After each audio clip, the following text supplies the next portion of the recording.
I feel like I'm with my people who have been, as I have, driven by the arts, and your singing was lovely.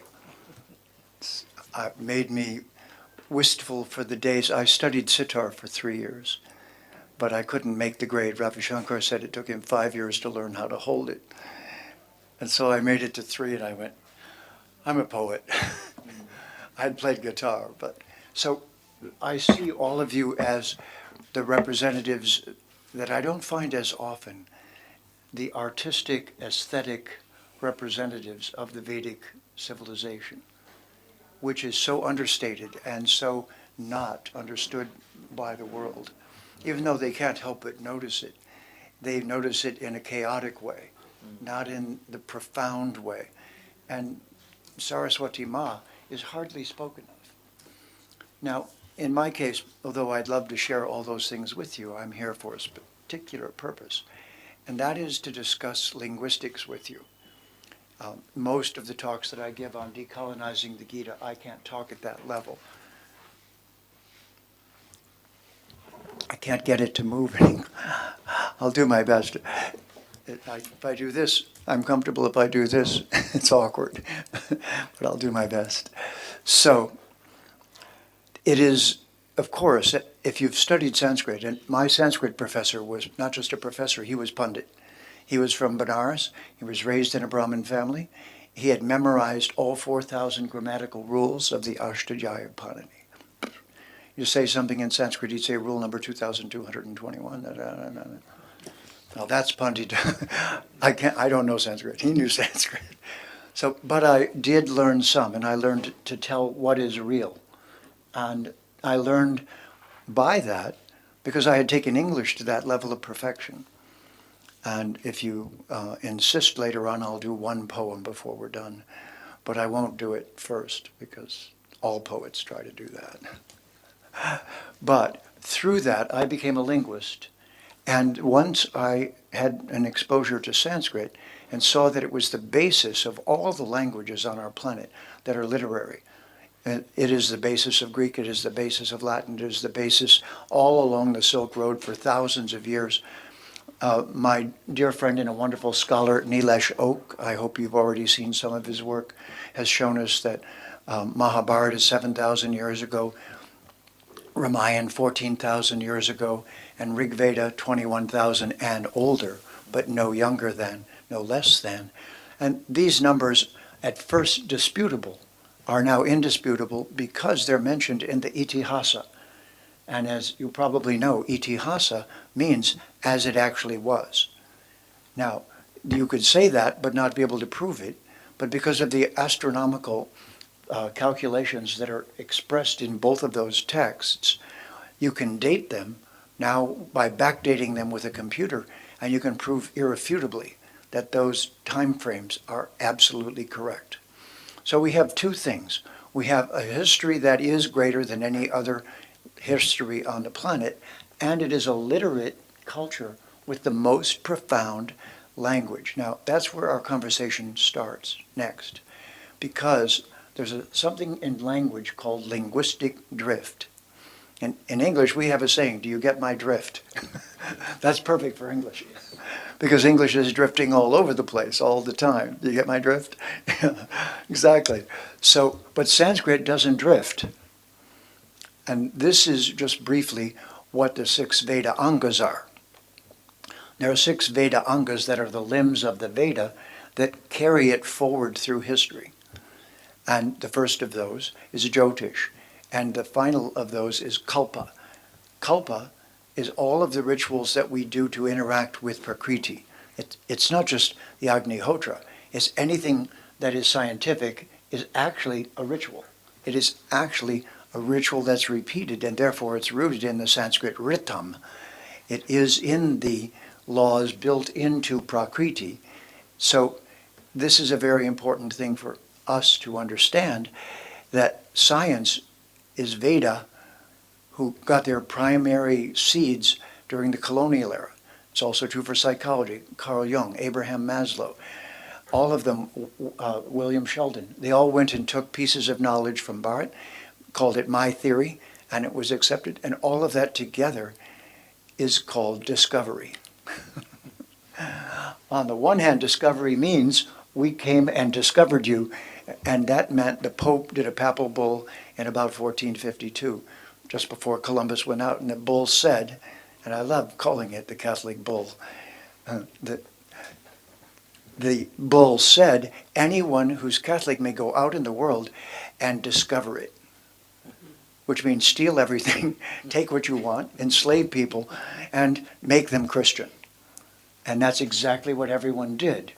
So step one was physical colonization and discovery. Oh, we discovered you.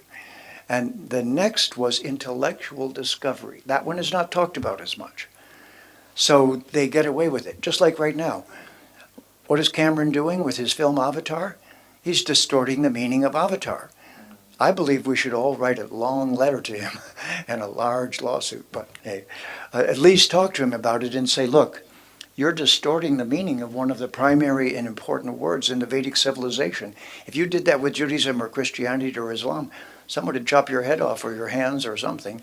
And here we are tolerating it because we're that kind of culture. I think we could speak up a little bit without appearing too unpleasant. You see what I mean? Because this is what's been going on. So now, for full stop there. So this is where I found myself, somewhere between Sanskrit and English, and already at the high end, upper percentage of English all through my life. So now, what seva can I do to the gurus who have given me this great knowledge? So I told you there's Jyotish, there's Kalpa, and what is in the middle? First, Shiksha, the correct pronunciation of the Sanskrit.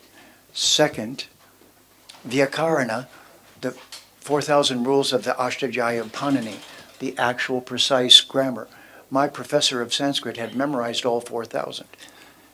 And so then next is Nirukta, and Nirukta gives us the dhatu or root of a word.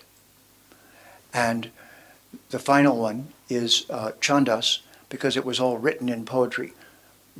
Bu bhuvasva tatsa vitur vareni ambargo devasya dimahi. That's a poetic meter.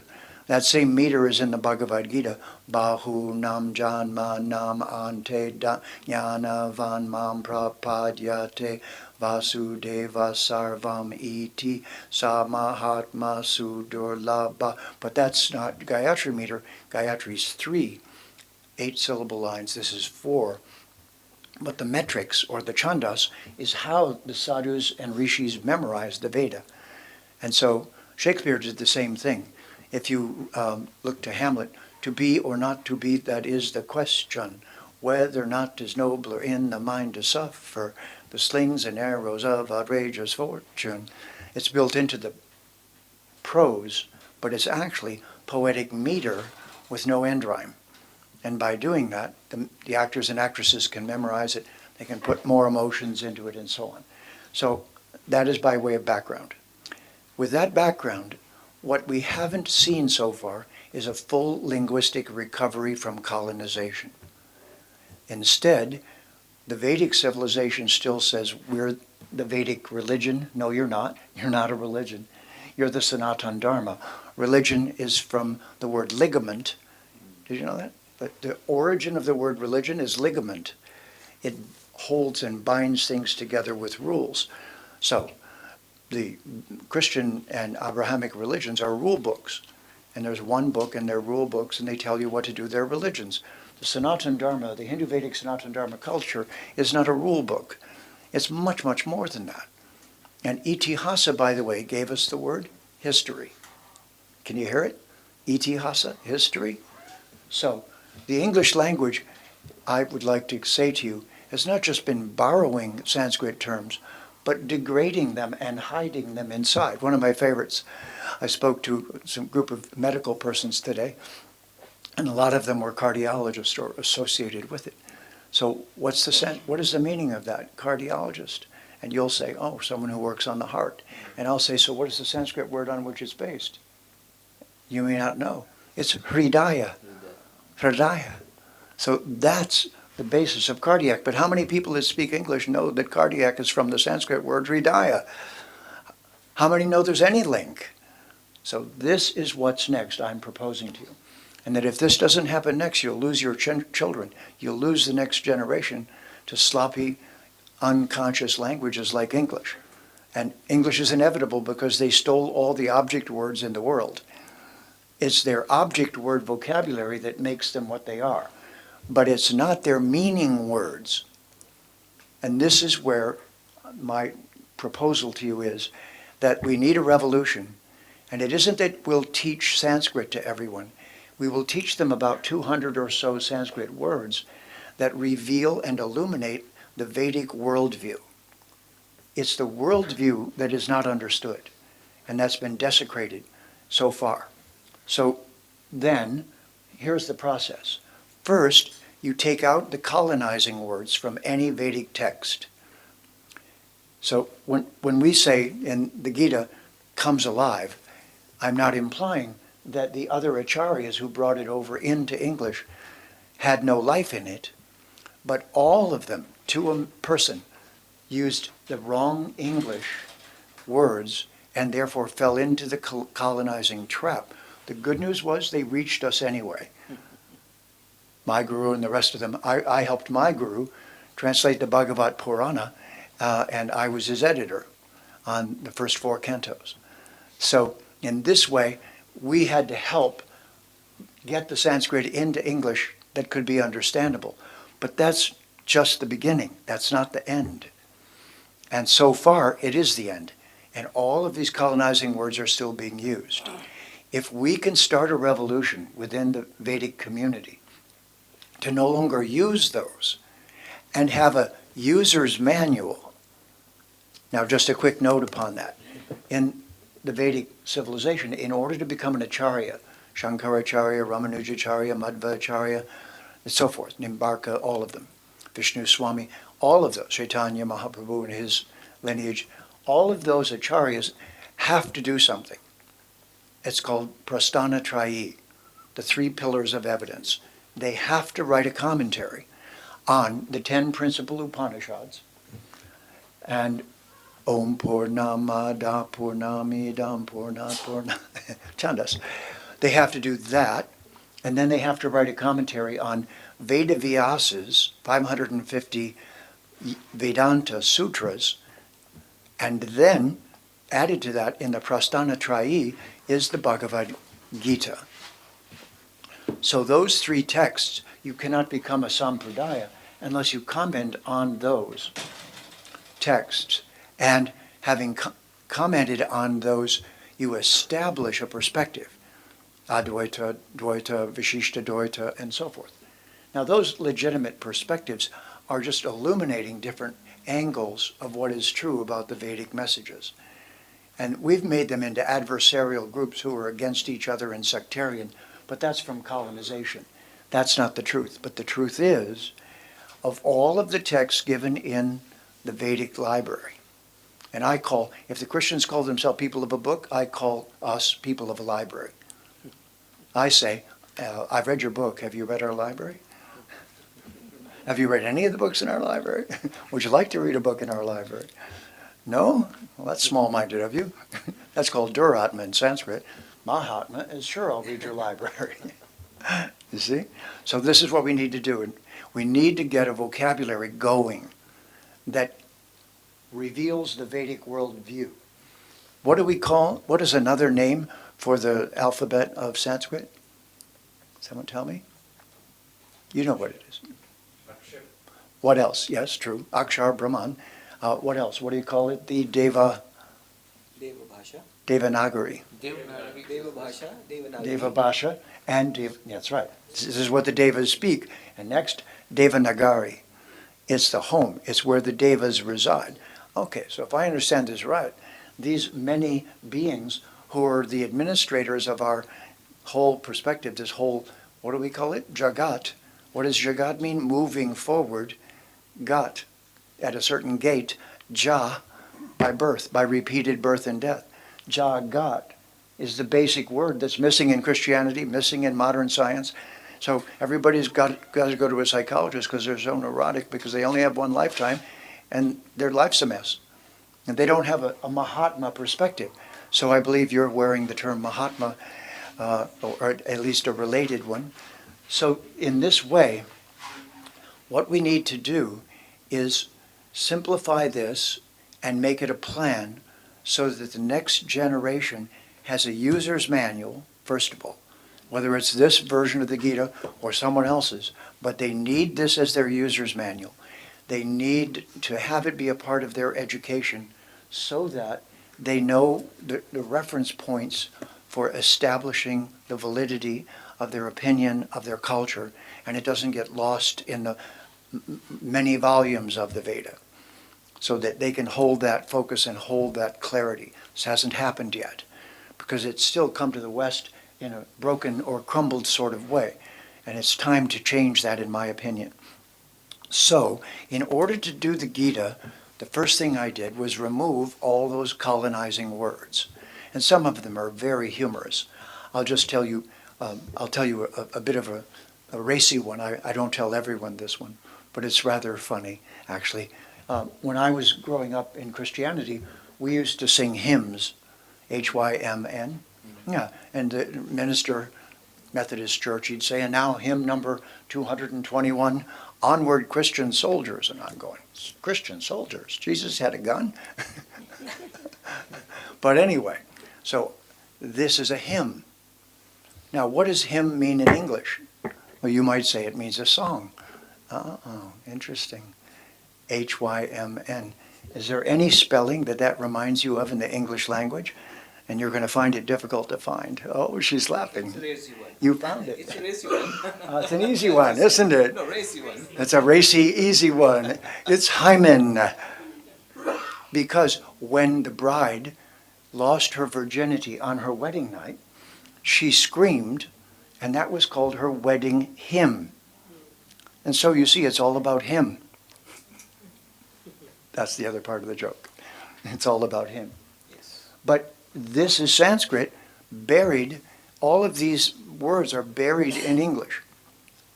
So you must use an etymological dictionary, not a usage dictionary, to conduct this process. And if you come to my website, I have the details of which one to use and how it'll assist you in doing this. So this is what I've done. And therefore, all of the Sanskrit words that are rooted in English, I've gotten those cleaned up and ready to show that.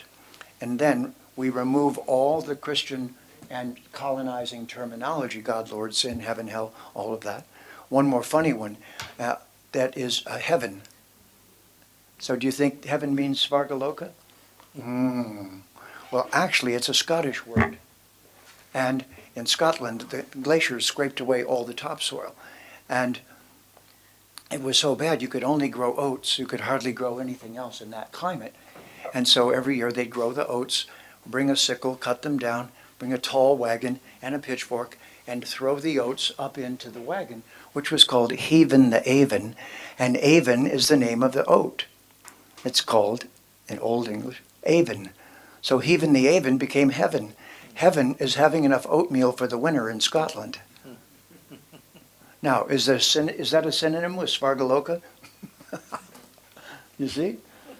This is the mess you're in. Your culture's in. Your children are in. And so I threw out all those words and tracked their etymology, and I can prove why I threw them out. And this is a book that's forthcoming. And then, well, I already pointed out, we need the precise meaning of the Sanskrit words, the relevant ones, not all of them, but so that everyone in the Vedic community has a vocabulary of, let's just say, a couple hundred Sanskrit words that sketch out the worldview and prove that worldview to be precise and distinct and establish it against the propaganda that has so far denigrated it. So that's step 2. And step 3 is make sure the English you use in the definitions is not, and I'll give you an English word example. Please tell me what spiritual means, anyone.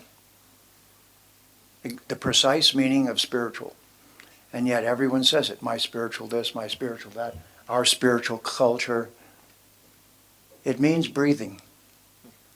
If somebody tells me they're spiritual, I say, gee, I'm glad you're breathing.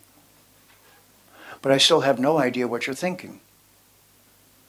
So no one is telling you anything when they say I'm spiritual. What they're saying is I'm not religious. That's all. Okay? But it doesn't have a positive meaning. You didn't actually get a literal, precise definition. So if you see this properly, you'll understand that we're in a complete mess linguistically that reflects the chaos of the world. And because Bharat is the culture with the most precise language, and provably the literature written in that language goes back farther than any other civilization, this is a missed opportunity that needs to be publicized. We need to go to Narendra Modi and say, okay, let me show you this. I'd love to do this and just sit down with him and say, okay, look, this, you see? And here's our propaganda, here's our campaign, here's how we do it. What we do is we clear the decks of all the colonizing language. So that's the gist of what we're doing and of what we did with this Gita. And there are no purports, so it doesn't get bogged down in sectarianism.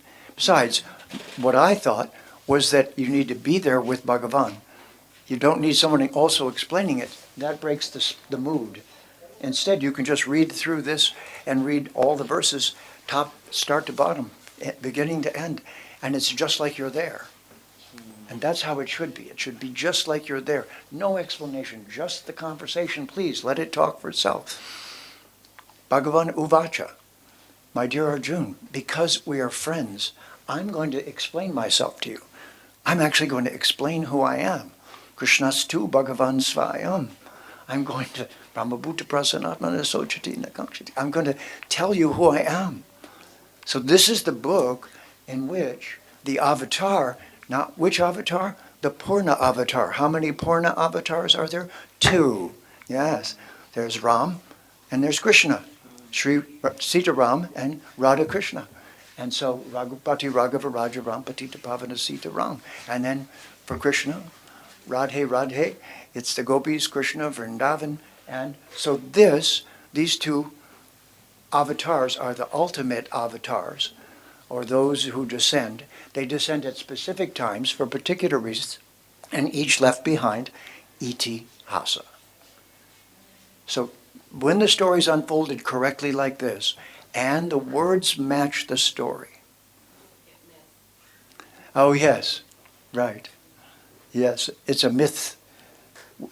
What is the word? Myth make? Could it be a myth stake? I wonder. How about mythia? Oh wait. It means incorrect, not true, or false.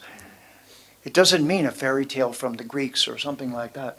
So mythia, see, you get it? So, and now mistake, myth stake. And so all of these words are cousins. They're all intertwined.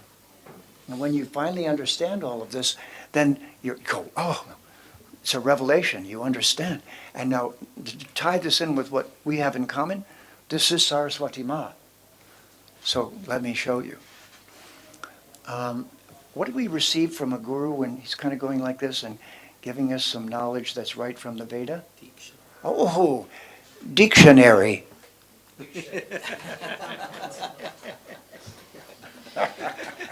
Didn't see that one coming, did you? Dictionary. And if you read the dictionary, if you read the right one, you have a very large what? Vocabulary. You have Diksha from Saraswati Ma. It's Vak Yoga. The technical term is Vak Yoga. It is getting your letters right, getting the alphabet right, getting the meanings right, getting the etymology right, getting the whole thing in order, and then presenting it in an orderly fashion so that that's right, Brahmabhuta Prasanatma, Nasochati Nakakshati, so that it awakens and you see Brahman. Now, there's one last word to share with you along this line. It's Veda. So Veda means to see, or rather, it's revealing what can't be seen. That's Brahman. So Brahman is Briha. Now, Briha, the root is Ri. So that must be the relationship of the Ritam, right?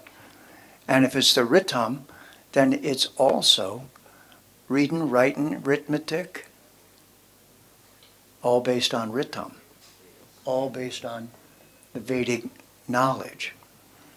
And so this leads us to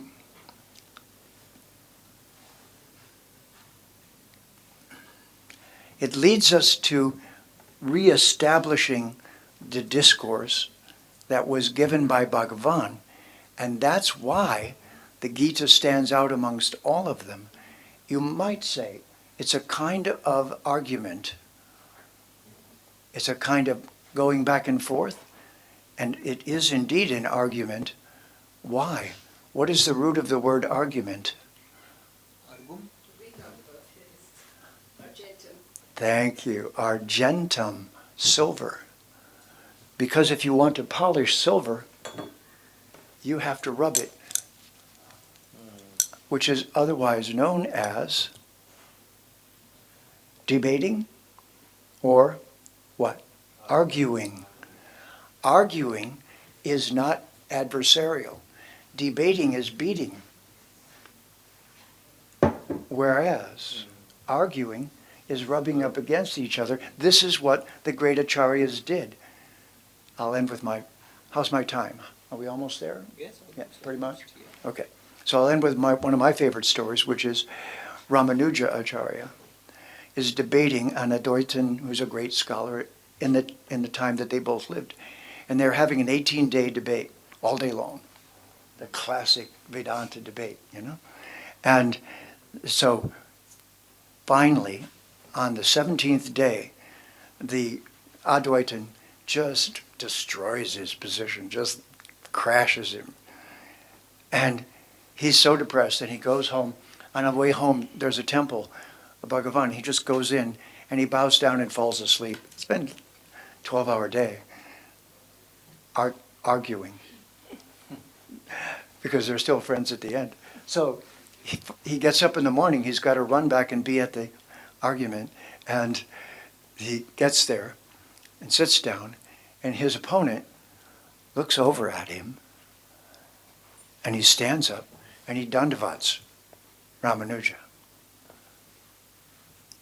and he goes like this, and he says, I am seeing in you the evidence of the ecstatic state of being that we all hunger for, of the ananda that we all hunger for. You win. Because those show as physiological symptoms that are medical, clinical, irrefutable. If someone's having them, they're having them. And there's only one way they can have them, and it isn't spastic. It's ecstatic. It's Vedic. So with that, I will pause and open for questions and commentary so I don't take too long. But if you can understand, I wanted to give a gift back to the culture. And I found myself poised in this linguistic position of understanding this. In other regards, I'm not special. Nobody who is a practitioner of the Vedic Dharma says they're special. We all hope for seva. We all hope to be special by serving. And I'd really like to thank the ICCR for their award and for acknowledging that. Wrong name? Yeah. For their acknowledgement of the work that I'm doing, trying to promote this view. And I've always felt myself an ambassador, but in a very real sense, I've now been designated as an ambassador. And meeting with you is the next step of that process.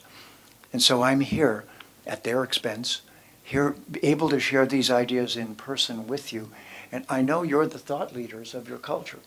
And with that in mind, I want you to take these ideas and run with them, because this historical moment needs this, and the Hindu youth throughout the world, the expatriate ones especially, but all of them who are learning English in any way, need to be able to make these distinctions. And just one last thing, so do our politicians. Otherwise, they get in arguments that shouldn't happen or debates that could lead to something much worse. And with that, I'll turn it back over for Q&A. Thank you very much.